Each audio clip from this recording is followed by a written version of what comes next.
3, 2, 1. Kung napapanood nyo sa vlog niya, ngayon sasagutin ko ng mga parata ng mga buzzers dyan na inaga ko doon si Cherry White kay Pacboy. Maraming nagko-comment, nag-message sa personal account ko, nag-message sa page ko, na inaga ko si Pacboy kapal doon ang mukha ko kasi mga agaw. Ngayon sasagutin ko yung paratang nyo. So ngayon magkwentuhan muna tayo ha. Pakinggan nyo to. So bago kami nagkarelasyon ni Cherry White, bago kami nagka-jowa, nasa Manila pa si Cherry White, nag-uusap na kami, nag-video call. Ang gagawin na sana namin is collaboration. So, make the story short, tinanong ko si Cherry White kung may jowa ba siya. Anong sagot ni Cherry White?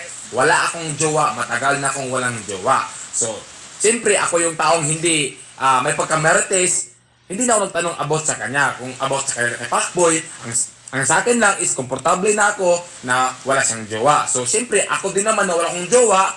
Okay, ganito, make the story short. So, habang tumatagal yung pag-uusap namin, pakikilala sa isa't isa, habang lagi kami nag-video call, nagkaroon kami ng feelings, nagka-develop kami, hanggang umabot sa punto na pumunta siya ng Cebu, nagkaroon na ng something sa aming dalawa.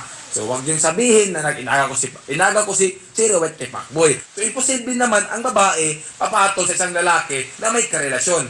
Alam niyo yan, girls, na hindi niyo gawain yan na magpag-relasyon sa ibang lalaki na may relasyon kayo. So, hindi natin alam kung anong rason kung bakit wala silang Pacboy. Ayoko mag-film yan kasi sila lang daw nakakaalam. So, ang sa akin lang, si Cherry, bago kami nagrelasyon, wala siyang jowa. So, wala siyang jowa. Hindi ko inagaw si Cherry. Hindi ko inagaw. Alam niya ni Cherry, hindi ko siya inagaw. At ito pa, hindi ako yung klaseng lalaki na basta-basta lang dyan. Kasi hindi ako pogi. May prinsipyo din ako.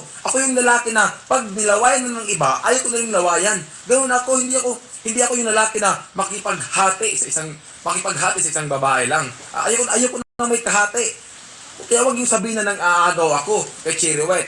Si Cherry White mismo nakakalam yan. So hindi ko alam kung anong rason nila kay Pacboy. So ang sabi lang sa akin, matagal na siyang walang jowa. So hindi ko tinanong sila about sa kanya ni Pacboy. Yun lang kasi paribasin nila yan. So ito pa, naiinis ako eh. Kasi sabi nila, content lang daw kami ni Cherry White. Intindihan ko kayo kasi nga nangyari sa akin nung nakaraan na nag-reveal ako ng jowa na hindi ko jowa. So ngayon, imposible naman na content lang kami, di ba? Halos na yun sa vlog namin, puro nang alaplapan, sasabihin nyo, content pa rin. May ganun ba? Di ba? So, paano nyo nasabi na content lang kami ni Cherry? Nagkataon lang nung birthday ko na marami akong inimbita ng mga vlogger at yung mga vlogger naman, binidyohan kami habang sumasayaw. Siyempre, di namin natiis yung sarili namin. Naghalikan kami, binidyohan nila. Paano nasabi yung content? Hindi nga namin vlog yun, di ba? So, content yun ng mga ibang vlogger. So, sila yung nag-content sa amin. Ang sa amin lang is ginawa lang namin yung relasyon namin na ano yung nararamdaman namin, di ba? So, kaya nasabi yung content lang. So, hindi kami ang nag-content, mga vlogger, kasi maraming vlogger doon nakatutok. So, actually, sinabi ko kay Cherry na wag muna kaming mag-private relationship muna kami. Kasi nga, pag social media talaga, maraming makisasaw, maraming masasabi, di ba? So, wala eh. Hindi namin natiis yung sarili namin na gawin yun sa birthday ko. So, maraming mga vlogger nag-video. Kaya, ganun yung nangyari. So, sige lang, hayaan nyo na mapatunayan sa amin na hindi content lang itong ginagawa namin. Sabi ko nga kay Cherry na itong ginagawa namin is bonus na lang to sa vlog. Itong pinapakita namin sa inyo, bonus na lang tong meron kami sa relasyon. Kasi hindi ko rin naman gusto na mag-reveal, social media. Nagkataon lang talaga na yung nag-reveal is yung mga vlogger doon. Maraming nag-video na naghalikan kami, di ba? So, ano pa yan? At yung kinainisan ko na mang-aagaw ako ng jowa. Hindi ko yung gawain ng mga agaw ng jowa. Kung alam ko lang na may jowa si Cherry, ba't ako papatol doon? Ang mangyayari sana doon is collaboration. Magkukulab lang sana kami ng vlog.